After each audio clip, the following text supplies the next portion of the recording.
All right, and welcome everybody. My name is Chris Tucker. I am a Medicare insurance agent authorized representative. I've been in the business for about 10 years, and today I want to be able to share with you what to know about Medicare Part D for 2025. So first of all, I just want to be able to share this disclaimer that this presentation is for educational purposes only. This presentation is meant to inform you of how the changes enforced through the Inflation Reduction Act of 2022 could affect your Medicare choices. So what this means is I'm not going to go over any particular carriers. I'm not going to go over their benefits, anything like that at all. This is purely from the perspective of what the government is asking the insurance companies to abide by and how this might affect your Medicare choices coming up this annual enrollment period. So just to make sure we have a good foundation, let's start out with what is Part D, okay? Part D is your prescription drug coverage. And this prescription drug coverage may look different depending upon what insurance coverage you have with your Medicare. So, for example, if you have a Medicare supplement along with original Medicare, then your prescription drug coverage is going to look like a standalone Part D plan. You pay a separate premium for it. You have a separate card that you give the pharmacist for it, compared to when you go to your doctor, you would give your supplement card as well as your Medicare card to them. Okay. Now, on the Medicare Advantage side, your prescription drug plan is more than likely baked into your Medicare Advantage plan, especially if you have an HMO or a PPO type of Medicare Advantage plan. This means that you're not going to have a separate card to give to the pharmacist. You'll have your Medicare Advantage card that you would give to your doctor. You'd also give to your pharmacist as well. So that's going to be the difference between those two. Again, depending upon how you have your Medicare set up. So let's look at the current structure of of the prescription drug plan, and your prescription drug plan may or may not look anything like this, as far as especially your deductible cost. This is how I. So the government each year they provide these guidelines to the insurance companies, and they say your Medicare or your prescription drug plan has to at least look this good. Okay. Another way to put it is that this is the worst it can be. All right. So as I describe this, you may or may not have these same standards. Like the first step is this deductible, which is $545. Okay. You may or may not have a deductible, but the government allows the insurance companies to have as much as a 545 deductible with their prescription drug plans. Okay. So speaking of the deductible, that is the first phase of the current Part D structure or the Part D prescription drug setup. Okay. You have this deductible. After you get through the deductible, you then go into a before gap phase, or also known as an initial coverage phase. The initial coverage phase is what most people are already familiar with. The initial coverage phase is your copay time. Maybe you don't pay copays on certain drugs, especially the generic drugs, or maybe you pay a co-insurance for some very specialized drugs, or maybe like a $15 prescription drug or copay with like a tier 2, 3, or 4.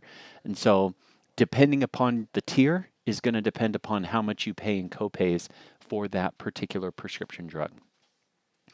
Now, once you and the insurance company put together have paid, and this includes your deductible, once you have paid $5,030, you go into what is called a coverage gap.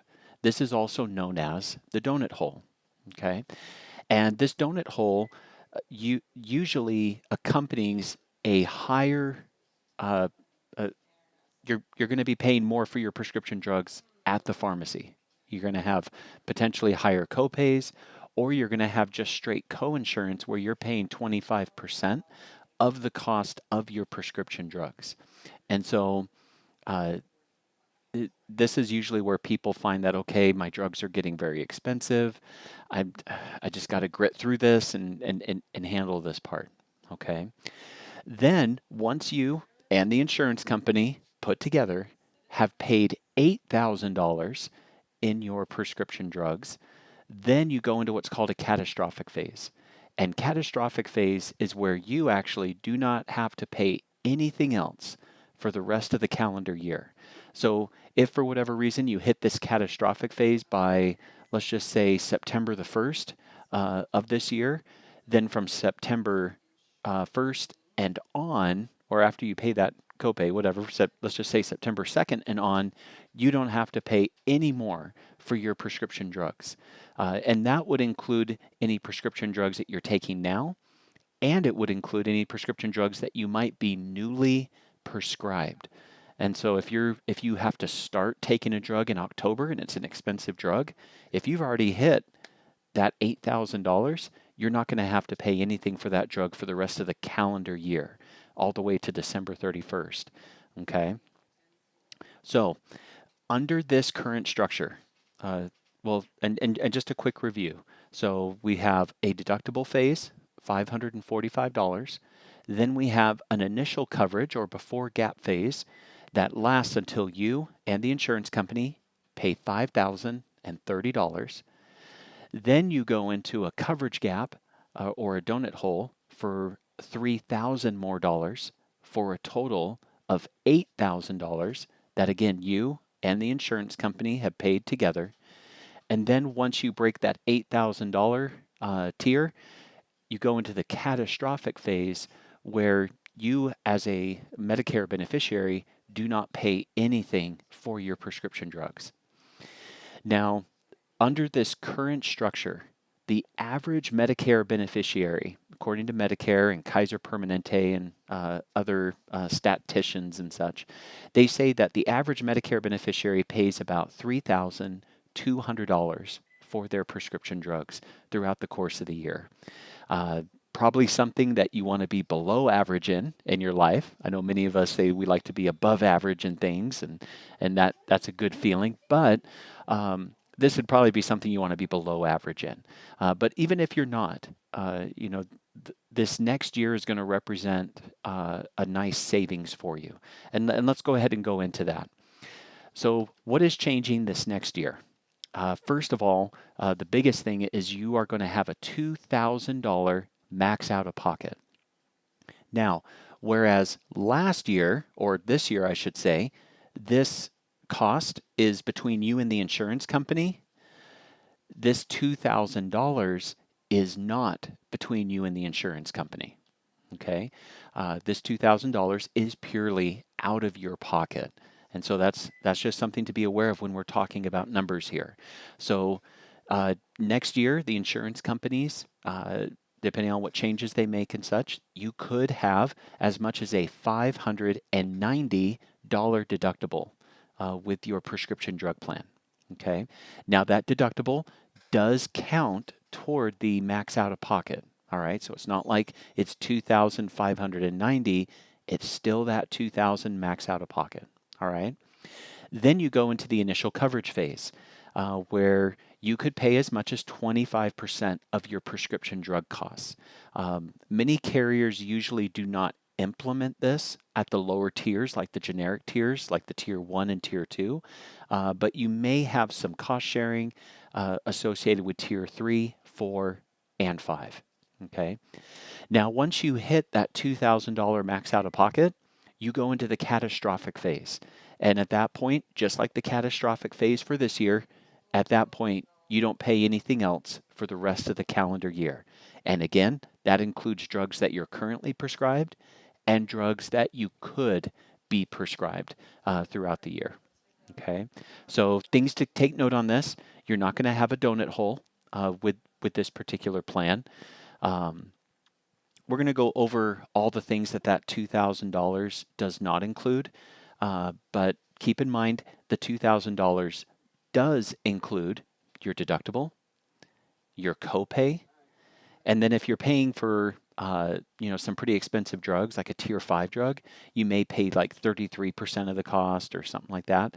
That would be a co-insurance situation. And so all of that's actually coming out of your pocket would be a part of that. Now, one thing I will tell you before we go on to the next slide here in just a little bit is that your monthly prescription drug premium is not counted toward that $2,000 max out of pocket. And so if you have a prescription drug plan that charges you, let's just say $10 a month, then that $120 through the course of a year is not going to be included in that $2,000 max out of pocket. So just be aware of that. Now, speaking of the premium, we see on the last bullet point here, base beneficiary premium cannot increase by more than 6% per year. When they talk about base beneficiary premium, the way the rule stands right now is that using that $10 a month premium charge that I mentioned earlier, let's just say, okay, next year, United Healthcare, I'm just throwing out a name because they're pretty familiar in my area. Let's say United Healthcare wants to increase their prescription drug premium. If their premium is $10 a month, a 6% increase can only be $10 or $10.60 a month. Okay. And so that's all that they could do for 2025 is $10.60. Now you may be wondering, well, what about 2026? Couldn't they increase it 6% of the $10.60? It's actually not the case. It's not compounding interest. It is base beneficiary premium, which the base beneficiary premium was $10. And so the next year for 2026, the most that they could increase their premium would be $11.20 because we're only adding 60 cents per year. Okay, so it's based on that original base beneficiary premium, that $10, not what the premium is year after year after year. Okay. Now, another thing that's being added, because looking at this, like if you had a drug plan like this with a $590 premium and you're paying 25% of your prescription drug costs, it's not unreasonable for some people to think that, oh my goodness, within the first couple months, I could be paying $500, $700 for my prescription drugs, especially if I'm taking a lot of prescription drugs and maybe some of those drugs are relatively expensive. You know, I can't afford that. I'm on a fixed income. I can't handle that. So the government has required all the prescription drug insurance carriers, whether they be in a Medicare Advantage plan or a standalone prescription drug plan, to implement a payment plan for the Medicare beneficiary. What this means is that depending upon when you start the payment plan, you could either be at, you could either take the rest of the year to make the payments. So let's just say in January, your drugs are really expensive. You're like, look, I can't do this. United Healthcare, I need to set up a payment plan. United Healthcare would start the payment plan the next month, and what they would do is they would pay for your drugs that month. They would take care of that. They pay the pharmacy. You go to the pharmacy and you can just pick up your drugs without any out of pocket at that visit. Okay. Then you start a payment plan and you would have basically 11 months to be able to pay off that amount. Okay, so you can spread out those costs. If you're able to pay it off earlier for some reason, you can definitely do that. But generally speaking, you can have until the end of the year to be able to pay off that balance. So quick review on what this new structure looks like. You've got a deductible phase that's $590. Again, this is just a worst case scenario, not saying that every single prescription drug plan is going to look like this, but this is the guidelines that the government gives. $590 deductible. Then your initial coverage phase is going to be 25% of your prescription drug costs. Okay. And then that continues until you're at $2,000 max out of pocket. And then you hit the catastrophic phase where you don't pay anything for your prescription drugs at all for the rest of the calendar year. no matter where that hits. Okay. So let's look at what are some things that are not included in that max out of pocket. We already talked a little bit about the premium. As far as whatever the premium is for your prescription drug plan, that's not going to that's not part of that 2000. But let's look at some other things too. One is the over-the-counter benefit, okay, or over-the-counter drugs, aspirin, Tylenol, Neosporin, vitamins and minerals, okay. Those are things that are not going to be part of that $2,000 max out of pocket, all right.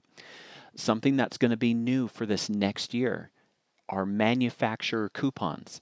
So if you've been receiving manufacturer coupons or even a discount on manufacturer drugs or drugs from the manufacturer, excuse me, you know, it used to be that those discounts would count toward that number, those numbers, that 5,000 and that 8,000 that we were talking about under the current system. Those discounts would count toward those. For 2025, it does not count, only the actual amount that you pay. So if a drug is $100, you get a 50% discount from the manufacturer, so it's only $50. You don't get $100 toward your $2,000 max out of pocket. You get $50 toward your $2,000 max out of pocket. The other thing, foreign drugs. So if you buy drugs from Mexico, if you buy drugs from Canada, you would not be able to count your out of pocket for those drugs toward that $2,000 max out of pocket. Okay. Something else to consider is making sure that any drugs that you get out from an out of network pharmacy. So if your prescription drug plan is with Walmart and you go to a Walgreens, then and they're not on the pharmacy network for that prescription drug plan, then whatever you spent at Walgreens would not count toward your $2,000 max out of pocket. Make sure that you're aware of all the different pharmacies that your plan considers in network, so you're able to go to the pharmacies that will allow you to be able to count that $2,000 max out of pocket. And then, last but not least, drugs that are not on the formulary. All right.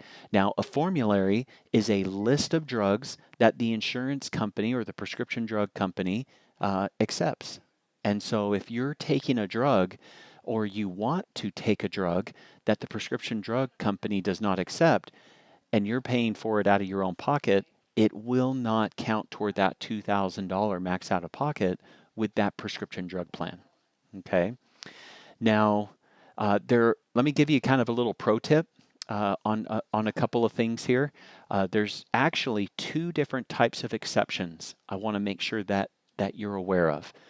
One is a formulary exception. So let's say that your doctor would like to prescribe you a drug for your high blood pressure. Just throwing out a condition. Let's say that your doctor wants to prescribe you a drug for your high blood pressure, but the drug that is on the formulary after you tried it either caused an allergic reaction or it was there was no response. Your body didn't do anything. Your condition stayed not only stagnant but maybe got even worse. Okay, your prescribing doctor, whether they be a primary care physician or a specialist, can actually submit a document to your insurance company and request a formulary exception.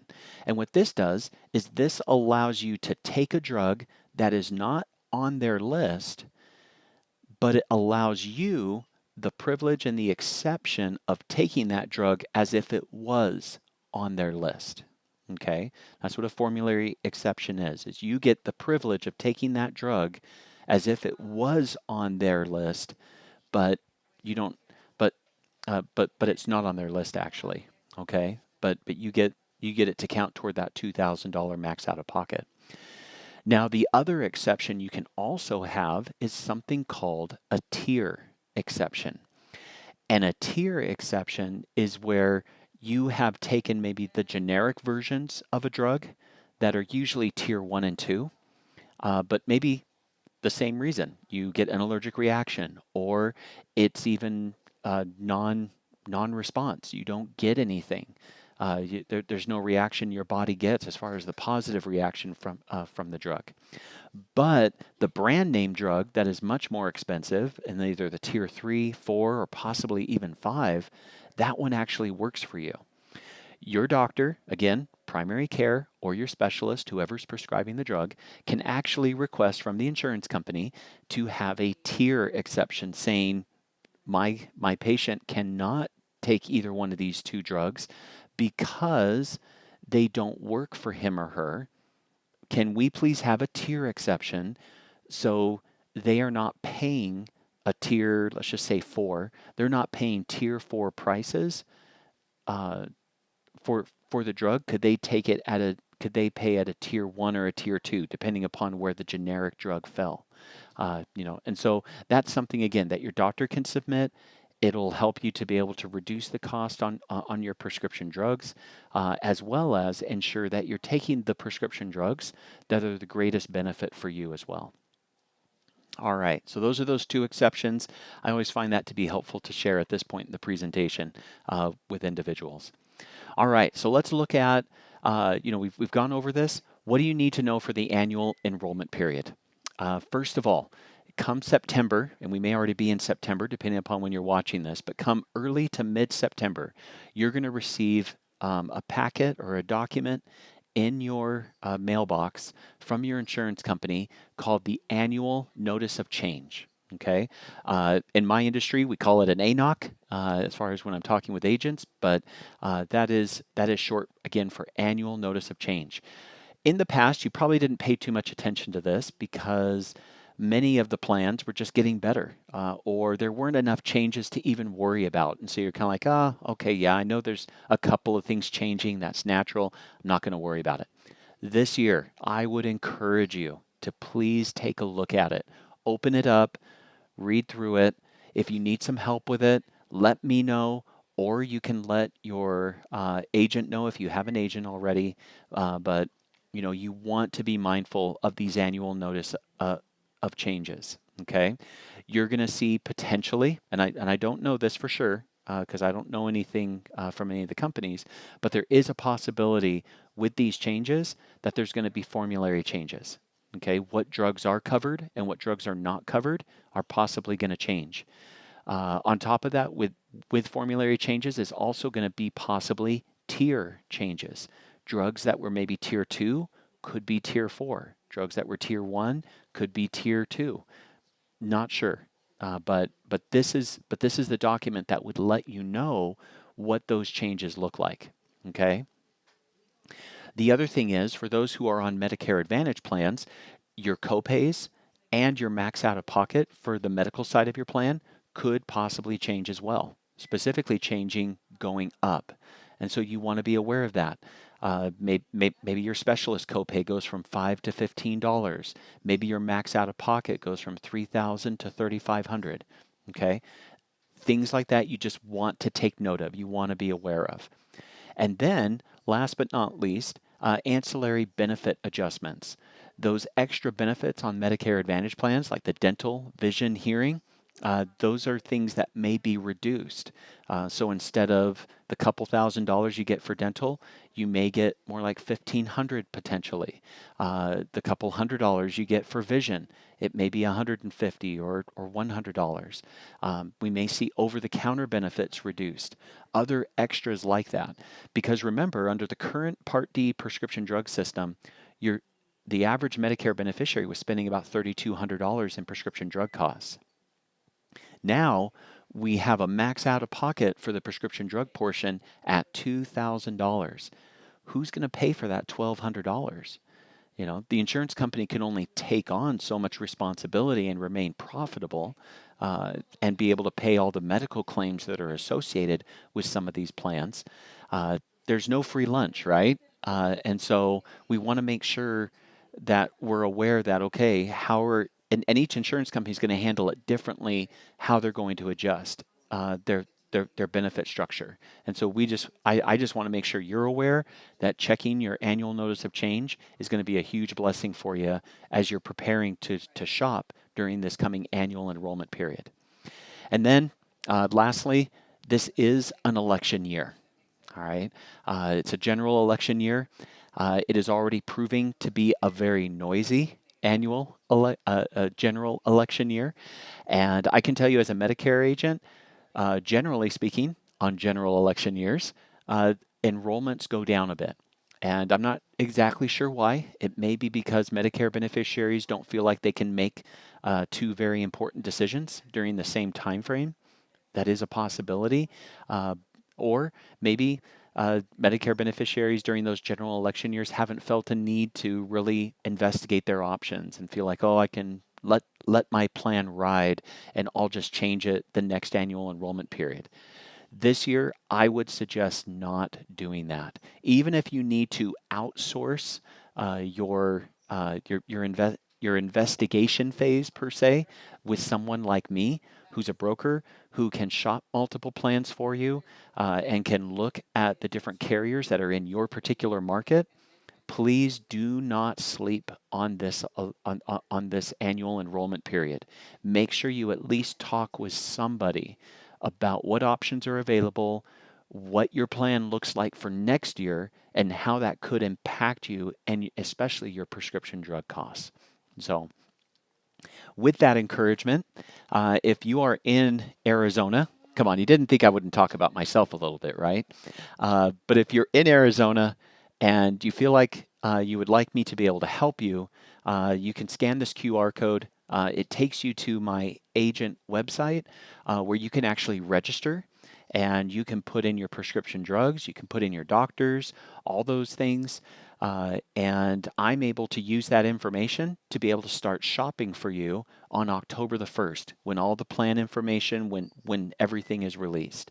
Again, as I said earlier, if you already have an agent that you're very, very happy with and you stumbled across this video and you're like, I don't need Chris, I can talk with my agent, great. Please do. I would want my clients to reach out to me instead of reaching out to somebody who they per se met on YouTube. But again, if you don't have somebody and you feel like I could be a blessing to you and you're in Arizona, that's where I live as well. I live in the Phoenix area. Please reach out to me. I would be honored and happy to be able to be of assistance to you. Thank you so much for your time today. Thank you so much for any comments. Maybe you leave below or maybe leave a like. Share with your friends. Happy to be of service to anybody that I can. And I hope that you have a wonderful day. Bye-bye.